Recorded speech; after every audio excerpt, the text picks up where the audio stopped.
Ukraine dominating everything. We could talk about it for the full hour. But Dan, just start us off. Where do you think this is headed?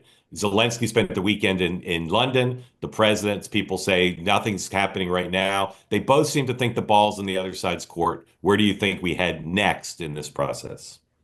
I think they either meet or speak on the phone pretty soon. I think both sides don't want this to completely collapse. And I think Zelensky is probably trying to figure out how to get back to the table without completely looking like he caved. I think the Europeans are going to try to help, make this happen.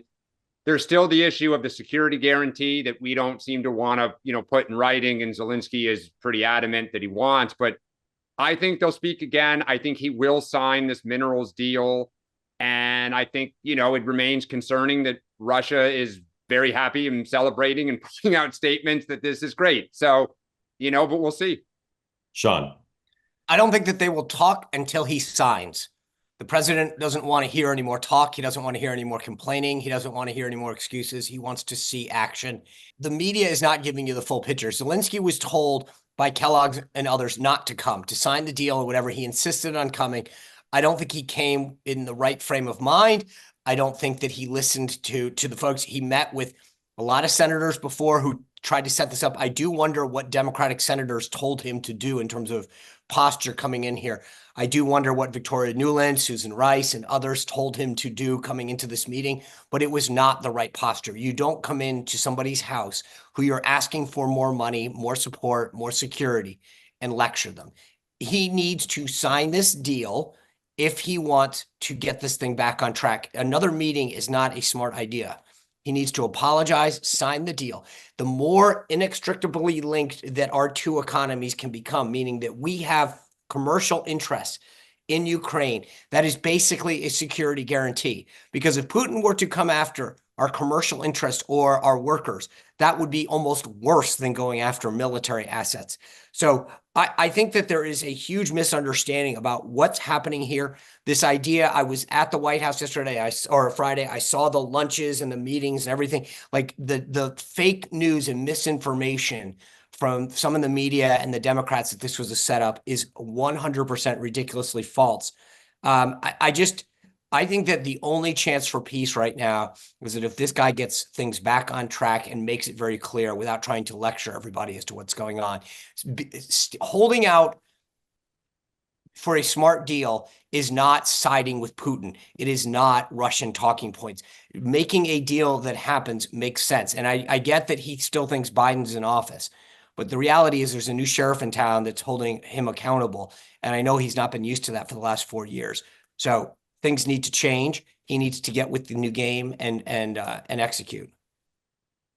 We could talk about this for the full hour, as I said, and I'm sure folks will have questions. I'll just say two things, and then we'll move on to tariffs.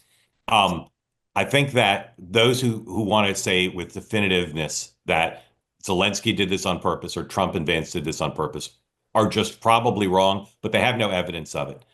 But I think the net effect of it is it weakens Zelensky's hand. Well, and I don't think that either one, by the way, did it on purpose, meaning I don't think Zelensky did, but I think he got bad advice as far as the posture going into that meeting. I he didn't intend for it to blow up. I think he thought that he would show Trump that he's not anybody's puppet or something, and that was not a smart move. Yeah. Well, I think it's been pretty reported that Zelensky believes he's an equal to Trump, Putin together, and Trump views him as a subsidiary, like you're a second class, kind of country. His problem is Trump sees a subsidiary, and Trump doesn't like him. And Trump's like George Bush; he believes they're good men and bad men, and he thinks he's a bad guy, and so he's just not going to give him the same level of anything. But to Sean's other point, this is more about economics than it is about military.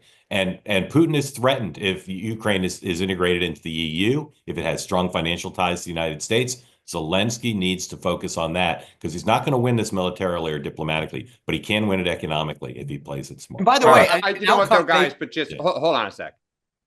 The history of Europe the last 300 years is that you need to worry about military security. I mean, we just got to be candid. Not zero, but of course. But I know, but the idea that we got some miners there, so Putin won't touch Ukraine. He needs his country. I think that Trump would go. First of all, I think if we had First off, our Sean, miner I there- don't think we're flying miners to Ukraine. There'll be Ukrainians working there. We're just going to take the receipts when they sell the minerals. Like, Okay. that's what we're going to do. There'll be There'll be US Americans corporate there. interests. There'll be 100%. Americans there. But the And other thing is, Europeans. hey, as a byproduct of this, you saw the clip that just got played. You got Starmer saying, hey, we're going to put boots on the ground and Yeah, play in the air. totally. And Macron saying, hey, we should go up to 3.5 of our GDP to NATO. Win, win, win. Totally.